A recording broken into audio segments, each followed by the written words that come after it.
So chegar a esta casa. Or be shocked by the revelation about the three men and her history with them. Pain. It fills every corner of my mind, every nook and cranny of my body. Hold on a second.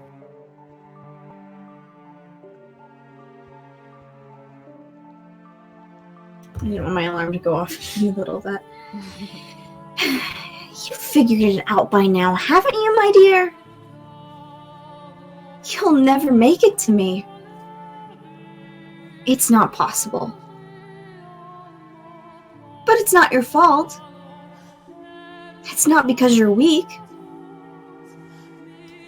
There's simply no one who can bear this pain. You're allowed to give up, to rest. There's nothing wrong with that. The pain, the crushing weight, it's miserable, isn't it? This is God, Morgana, Jesus. But all you have to do is turn back. And it'll all go away.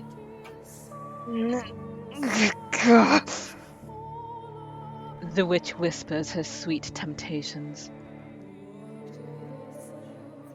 You've put in a fine effort. There's no shame at all in throwing in the towel. Her voice is soft, gentle, pleasant, saccharine. Concede defeat. If I do, it'll all go away. The searing pain spreading from the stump of my left arm. The sensation of being perpetually drained of my blood. The miserable solitude of staring at a door that never opened. The laughter I can hear through the window. My miserable wailing and this maddening hatred. I can end it all. That's right. It will all be over. You have the power to make it stop. Make it all stop.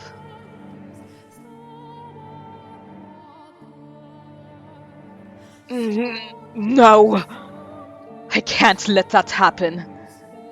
No, I have to get her back at my side.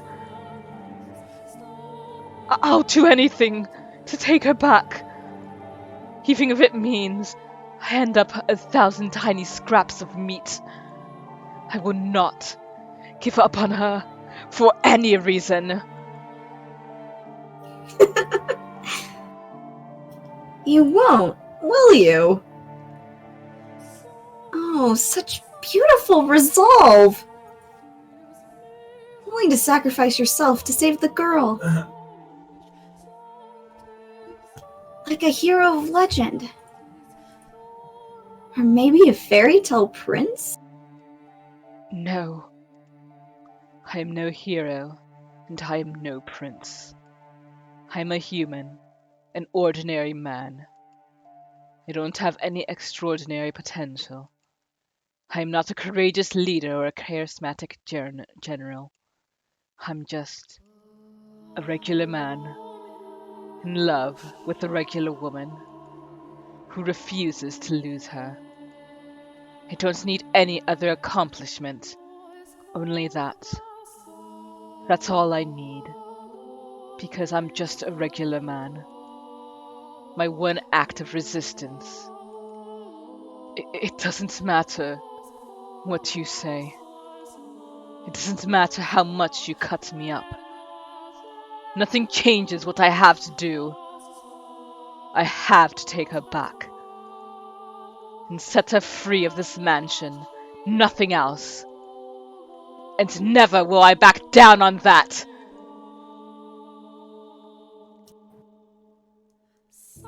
Harms or no, as long as I can move, I must push forward. I must make my way to the woman who waited for me for so long. Up to the top of the tower, Forward, ever onward.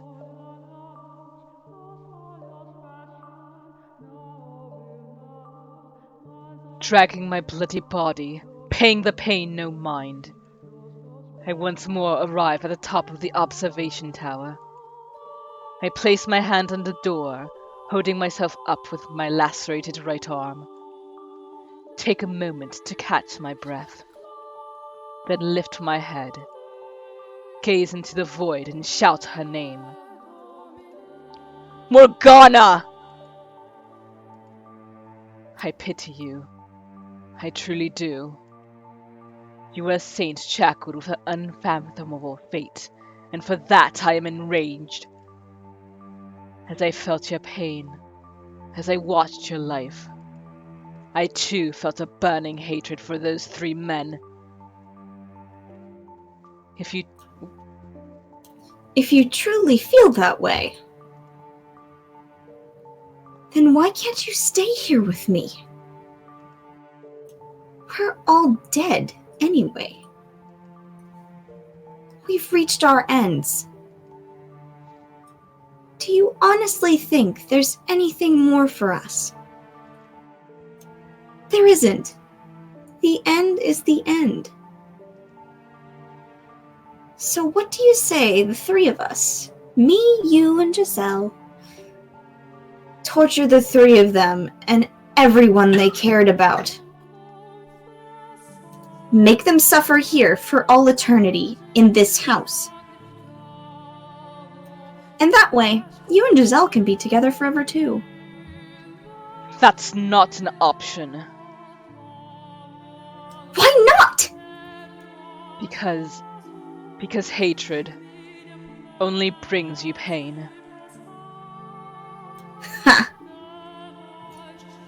Oh, that's brilliant. You spouting stupid platitudes at me. I can't believe my ears. Save your nonsense moralizing about how hatred does you no good. I won't hear it. I'm doing just fine for myself, my dear. In fact, I've never been better. I feel wonderful. Did you think that would be enough to persuade me? Really? Oh, how disappointing. And here I thought you understood me. Morgana. Why don't you say what you really think? Go right on ahead, hate them as much as you want. But keep me and Giselle out of it. Why didn't you just say that? I do feel bad, truthfully. For all the time we spent together, never once did I ask about your life. I was so focused on myself, and in the end, I pushed you away. That you did. You wanted to be with Giselle, so you pushed me out. I wish I had asked you sooner. It wouldn't have changed anything, though. One puny man knowing what I went through would hardly be enough to erase the loathing I bear. It would have turned out the same regardless. There was nothing you could have done for me. There is nothing. Still, I would like to apologize. Had I known what you carried in your heart, perhaps I would have chosen my words better. Instead of rejecting you, I could have chosen some other response. I cannot remain in this house, nor can I allow her to stay either. So I would like to apologize for both my past actions and my present. Well, in that case, open the door, Michelle. I take another moment to catch my breath, and then I gather my strength into the hand on the door. Blood seeps from my fingertips, slowly trickling down the rough surface. It reminds me of my death. I'm coming for you.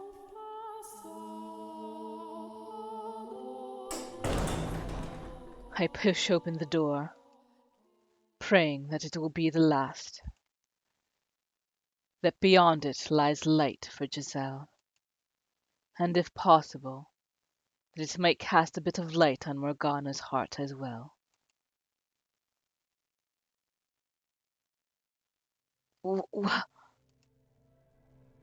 However, why am I in my bedroom? What I find behind the door is the last thing I expect. Huh? As she appears from the shadows of my chambers, I can't conceal my surprise.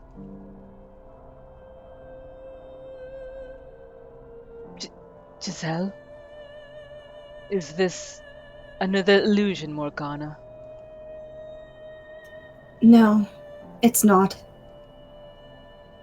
I'm the real me. Thank you for coming all the way here for me.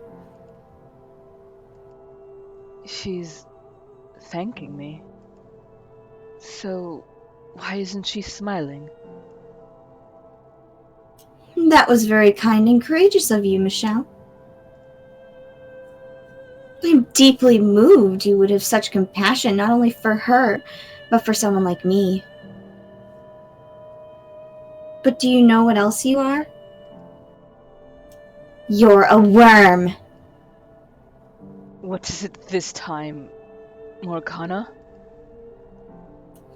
What do you say we pull back the curtain, my dear? What curtain? There's one detail that hasn't yet come to light.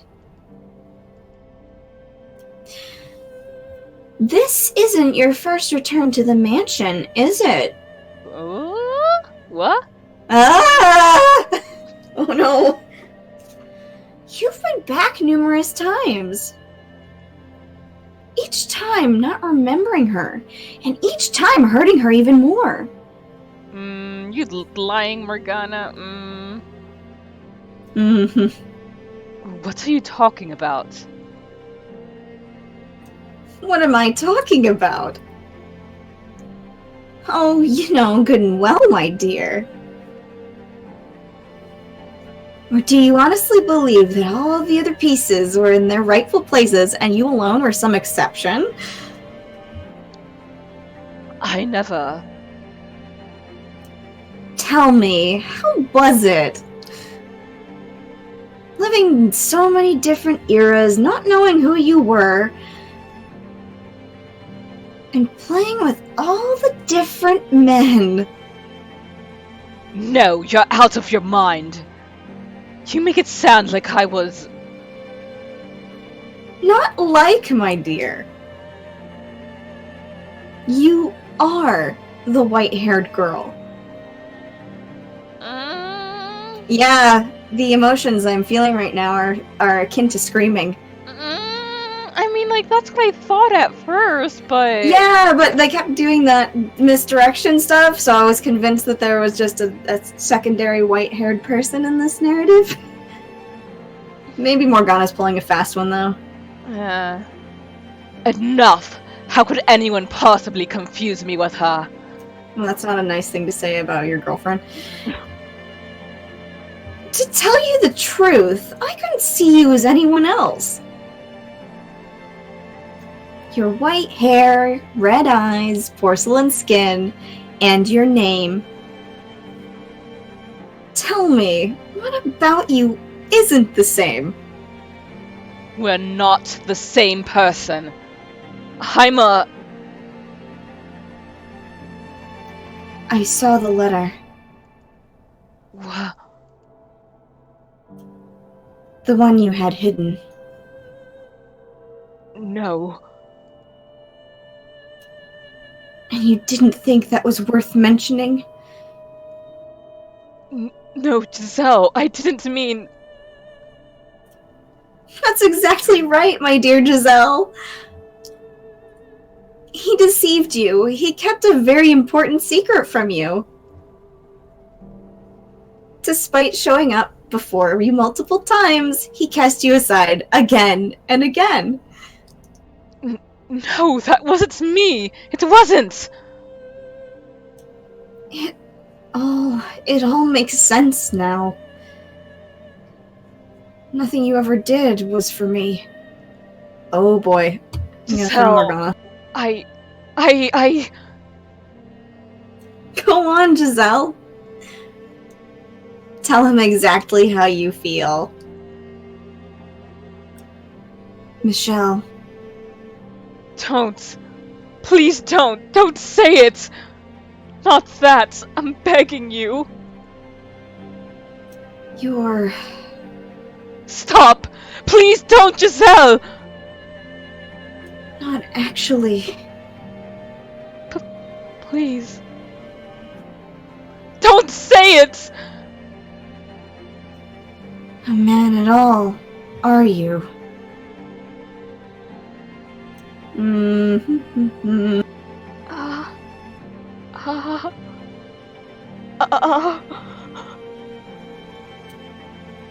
Okay, I'm about to yeet the whole cast right now. Wow. No. Yeah. You're disgusting. I am very much hoping this is an illusion of Morgana's. This is definitely not Giselle. Yeah. This can't be. Or she really did change that much, and she's being really, really well manipulated. Which, oh boy, it's a toss-up right now. She didn't get to see the letter, though, as far as we saw narratively, so... Yeah, but it was, like, super smudged or something, I think? It was covered in blood. Yeah. Like, as though Morgana had been touching it.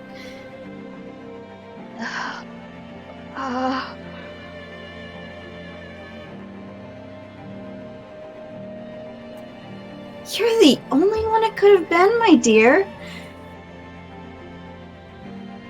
The only one who could have been the white-haired girl.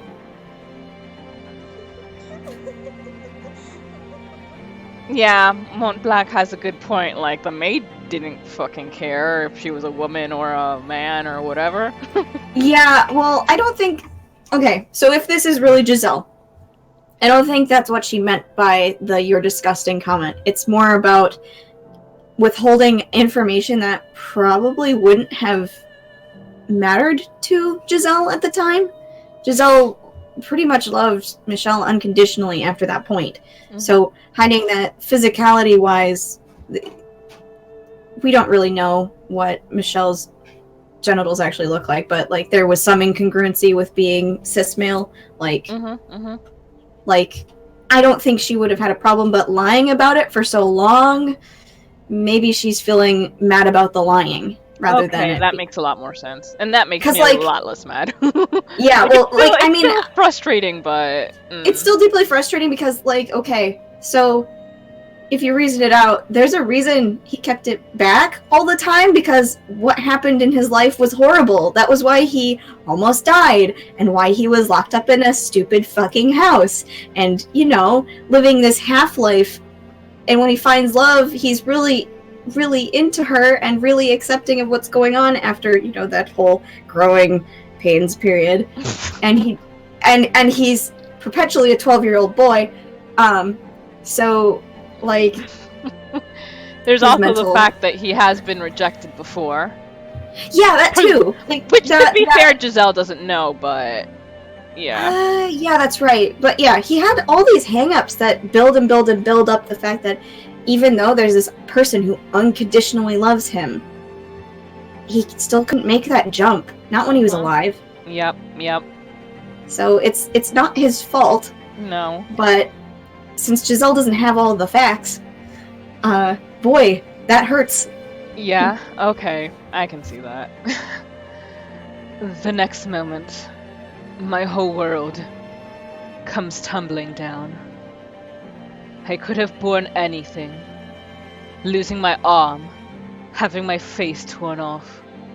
Any amount of pain, I could have handled it. For you, I could have done it. But this, hearing those words, coming from your mouth, being rejected by you, that I cannot.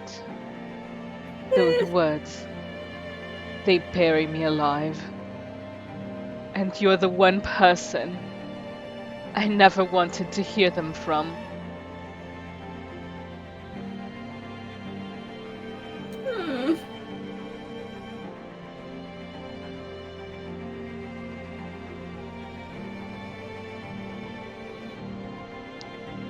When I learned my father Antonin had passed, I wrote 2 letters, one to my brother and one to my mother.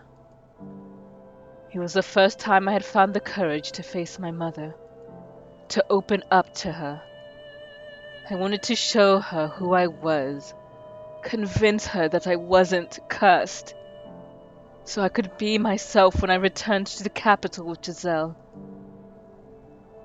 Dear mother, there is something I wish to tell you, something that means a great deal to me. So I ask of you, please, hear me out. And I ask of you, please accept it. Mother, I no longer bear any resentment for my present lot in life. Nevertheless, I would ask of you to concede one thing, that I was never cursed, that I was always your son, that I am Michelle, not Michelle. I have found someone who I care for dearly, a woman, and I love her with all my heart. I would like to spend the rest of my life with her. I do not wish for much, simply to have a quiet life with her, to go through our days together, man and woman. That is the one thing I want. Mother, I know you're aware that my body is no longer female. I am a man. My heart is male. And I ask of you to please accept that. I have no grudge with you. In fact, I am incredibly grateful to you for bringing me into this world. With love, your dearest son. Shortly after sending that letter, I was killed. I have thoughts. I have tears.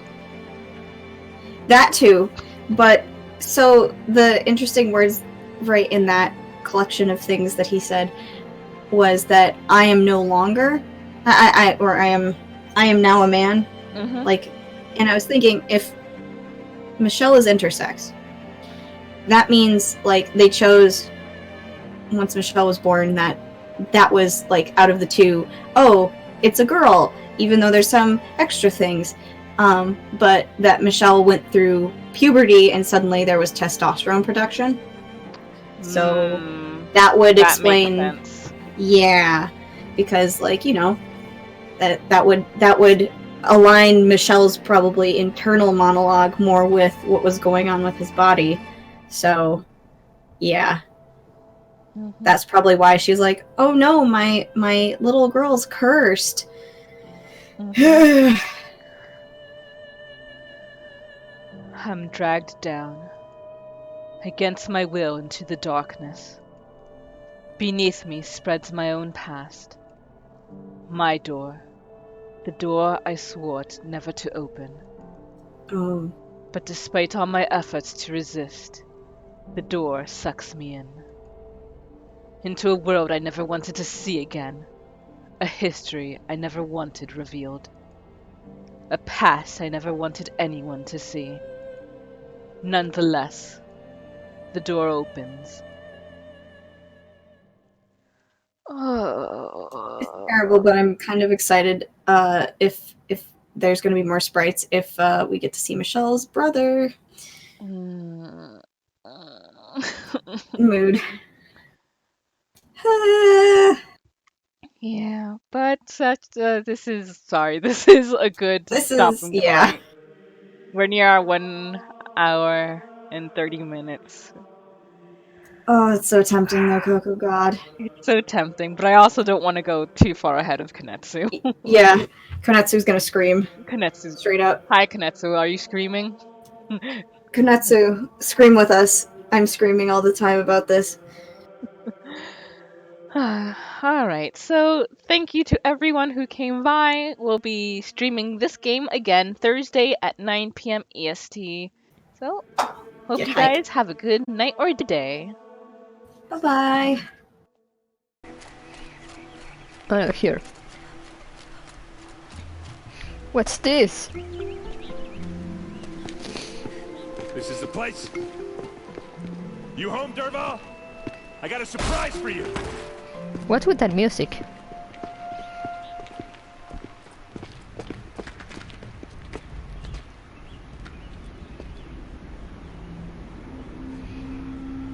He has a surprise for us. Is it a bomb? Doesn't look too big. Big enough to kill us. All right. I'll shut up. It's a bomb, all right. Well crafted. Blaze. It must be leaking from something upstairs. Oh, Aaron's helmet? Yeah. You like all of the Ocean armor though.